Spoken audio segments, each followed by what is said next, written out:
नमस्कार दोस्तों, exam nucleus channel में आपका स्वागत है। तो आज शुरू करते हैं। 18 अप्रैल 2026 के जितने भी करंट अफेयर्स के इम्पोर्टेंट क्वेश्चन होंगे वो सारे। तो देखते हैं क्वेश्चन नंबर 1। केंद्र सरकार ने नारी शक्ति वंदन अधिनियम 2023 को गजट अधिसूचना द्वारा कब से प्रभावी किया और यह अधिनियम किस अनुच्छेद के अंतर्गत महिलाओं को कितने प्रतिशत आरक्षण देता है? आपको बताना है कि ये कब से प्रभावी था और कितने प्रतिशत आरक्षण की बात की गई थी। तो इसका सही आंसर है ऑप्शन बी, 16 अप्रैल 2026 और अनुच्छेद 334 ए के तहत और 33% आरक्षण का प्रावधान था। जबकि कल संसद में यह अनुच्छेद अपना 2/3 बहुमत न मिलने के कारण ये निरस्त हो गया। तो इसका डिटेल देखते हैं। केंद्र सरकार ने नारी शक्ति वंदन अधिनियम 2023 कॉन्स्टिट्यूशन 106 अमेंडमेंट एक्ट 2023 को सरकारी गजट अधिसूचना द्वारा 16 अप्रैल 2026 से प्रभावी किया। यह अधिनियम सितंबर 2023 में संसद के विशेष सत्र में सर्वसम्मति से पारित हुआ।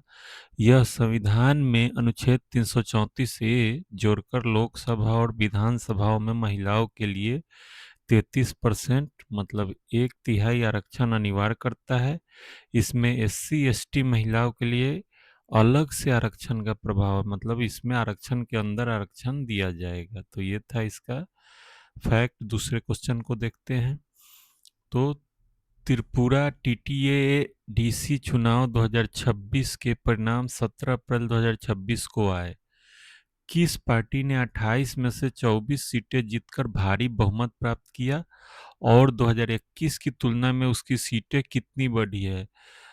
तो इसका सही आंसर है ऑप्शन बी, टिपरा मोथा पार्टी ने ये जीत दर्ज की है। 28 में से 24 सीटें उन्होंने जीत ली है और 2021 के तुलना में 18 ज़्यादा सीटें जीती हैं। तो इसका डिटेल देखते हैं। तो त्रिपुरा जनजातीय क्षेत्र स्वायत्त जिला परिषद TTAADC के चुनाव परिणाम 17 अप्रैल 2026 को आए। प्रद्युत किशोर देव वर्मा की तिपरा मोथा पार्टी ने 28 में से 24 सीटें जीतकर 2/3 से अधिक बहुमत हासिल किया। 2021 में TMP को 18 सीटें मिली थी, अब 6 और बढ़ी है। बीजेपी को कुल 4 सीटें मिली है 2021 में, जो कि 9 थी।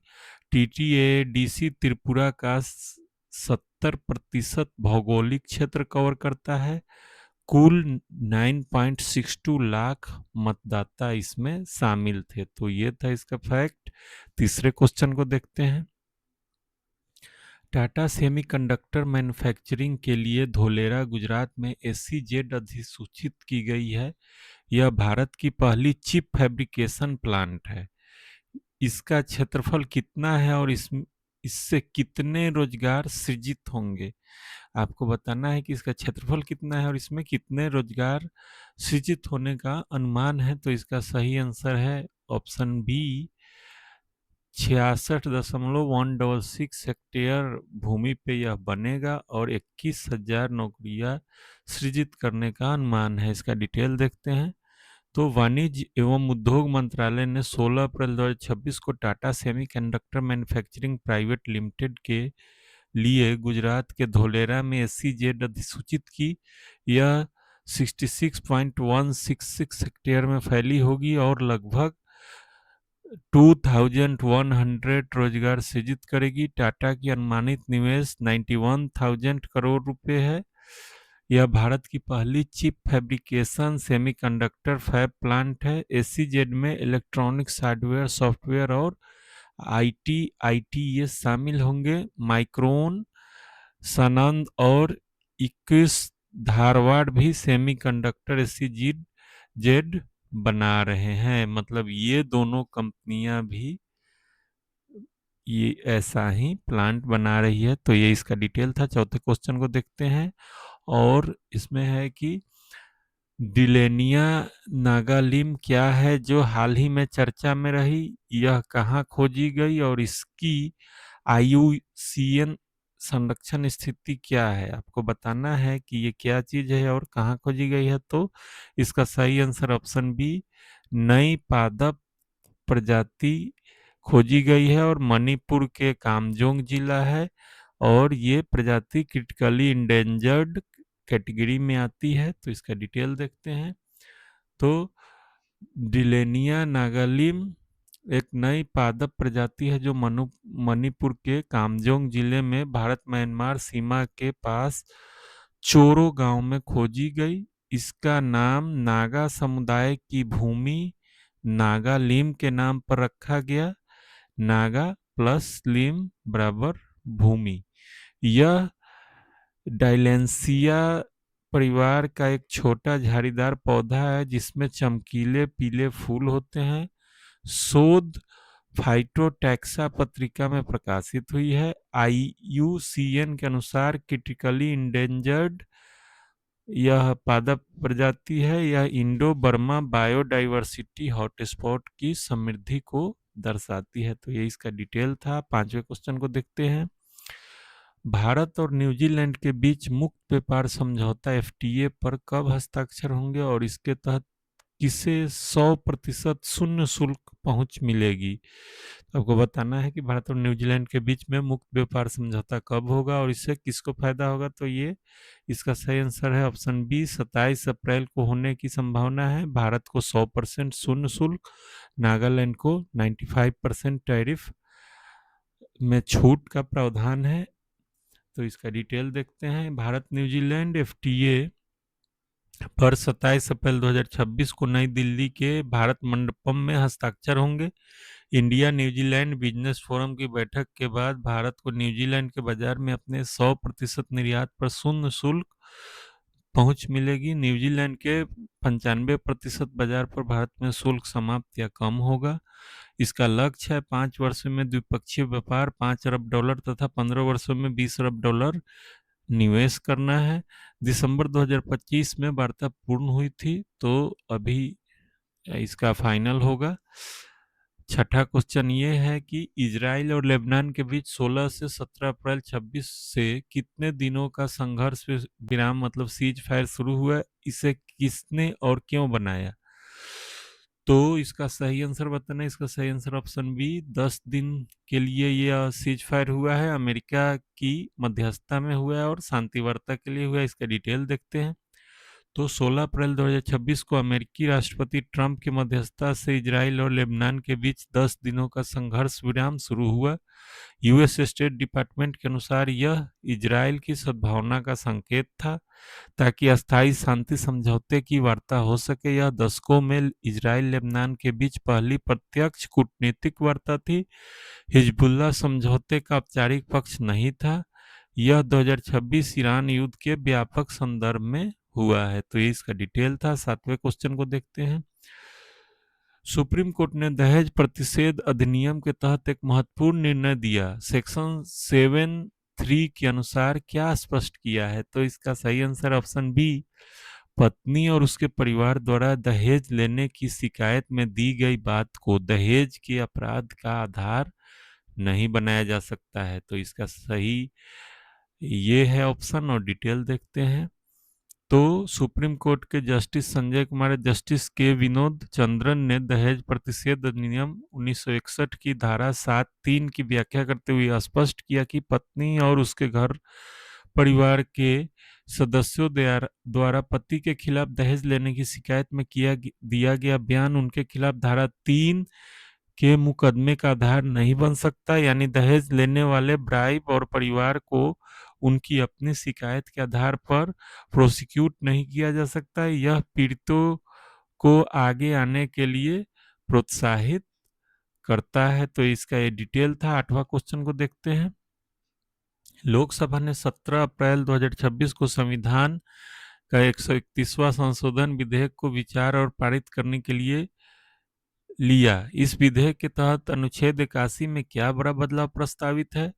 तो जैसा कि आपको मालूम है कि ये विधेयक पारित नहीं हो पाया, लेकिन इसमें प्रस्तावित ये था कि लोकसभा की 543 सीटें से बढ़ाकर 850 करने का, 815 राज्य के लिए और 35 यूटी के लिए। तो इसका ऑप्शन 20 था ये आंसर। और इसका व्याख्या ये है कि 17 अप्रैल 2026 को लोकसभा ने कॉन्स्टिट्यूशन 131वां अमेंडमेंट बिल 2026, डिलिमिटेशन बिल 2026 और यूटी लॉज अमेंडमेंट बिल 2026 को विचार और पारित करने के लिए सदन के समक्ष रखा। 131वें संशोधन के तहत अनुच्छेद 81 में बदलाव कर लोकसभा की अधिकतम सीटें 543 से 850 करने का प्रावधान था, जिसमें 815 राज्यों की बढ़ोतरी होती और बढ़कर 815 होता और 35 केंद्र शासित प्रदेशों के लिए प्रस्तावित था। यह 1976 के बाद सबसे बड़ा संवैधानिक बदलाव था और उद्देश्य था 2029 चुनावों से 33% महिला आरक्षण लागू करना। 16 अप्रैल को परिचय में 251 AYES 185 NOES रहे। तो ये इसका डिटेल था। और 9वां प्रश्न है, डाइलेनिया नागालिम पौधे की खोज को फाइटोटैक्सा पत्रिका में प्रकाशित किया गया है। यह किस प्रसिद्ध बायोडायवर्सिटी हॉटस्पॉट का हिस्सा है और इस पौधे को डीएनए एनालिसिस में किस जीन से वेरीफाई किया गया? तो आपको बताना है इसका सही आंसर। और इसका सही आंसर है option B, Indo Burma diversity hotspot.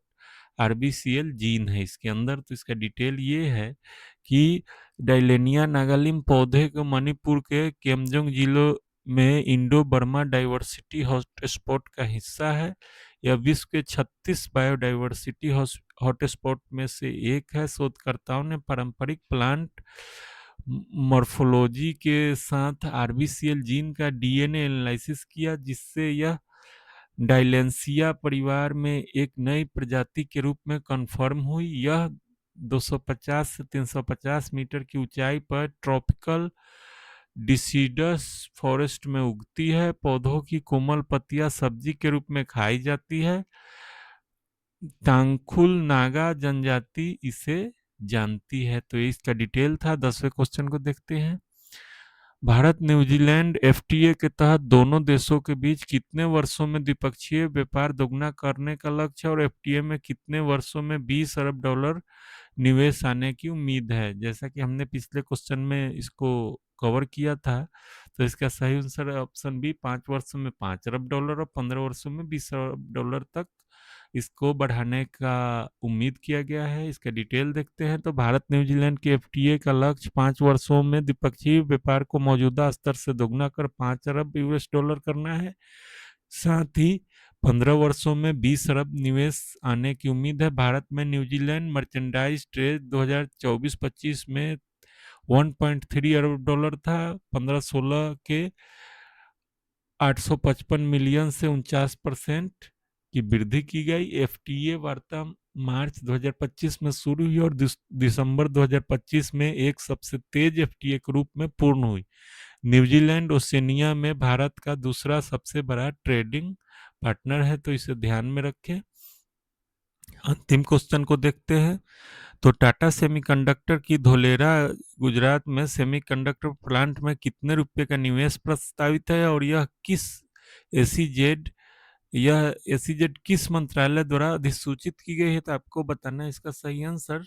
और जैसा हमने पिछले क्वेश्चन में डिस्कस किया था, तो इसका सही आंसर ऑप्शन बी, 91,000 करोड़ रुपए का ये निवेश प्रस्तावित है और ministry of commerce and industry के द्वारा इसे अधिसूचित किया गया है। इसका डिटेल देखते हैं। तो टाटा सेमीकंडक्टर की धोलेरा चिप फैब्रिकेशन प्लांट में लगभग 91,000 करोड़ का निवेश प्रस्तावित है। इस एसीजेड को वाणिज्य एवं उद्योग मंत्रालय ने 16 अप्रैल 2026 को अधिसूचित किया है। एसीजेड 66.166 हेक्टेयर में इलेक्ट्रॉनिक्स हार्डवेयर सॉफ्टवेयर आईटीईएस के लिए होगी। एसीजेड में इनलैंड कंटेनर डिपोट भी होगी, जो ऑन साइट कस्टम क्लियरेंस और लॉजिस्टिक को सुगम बनाएगी। सेमीकॉन इंडिया प्रोग्राम के तहत अब तक 10 सेमीकंडक्टर यूनिट्स को मंजूरी दी जा चुकी है, लेकिन ये भविष्य बताएगा कि इसमें से कितना यूनिट असल में काम करती है और कितना सरकार के पैसा को किसी भी तरीके से अपने कंपनी में लगाने के लिए बनी है। तो ये अंतिम क्वेश्चन था। तो आपसे अनुरोध है कि चैनल को सब्सक्राइब जरूर करें और वीडियो को लाइक करें और शेयर करें, ताकि अन्य लोगों को भी इसका फायदा मिल सके।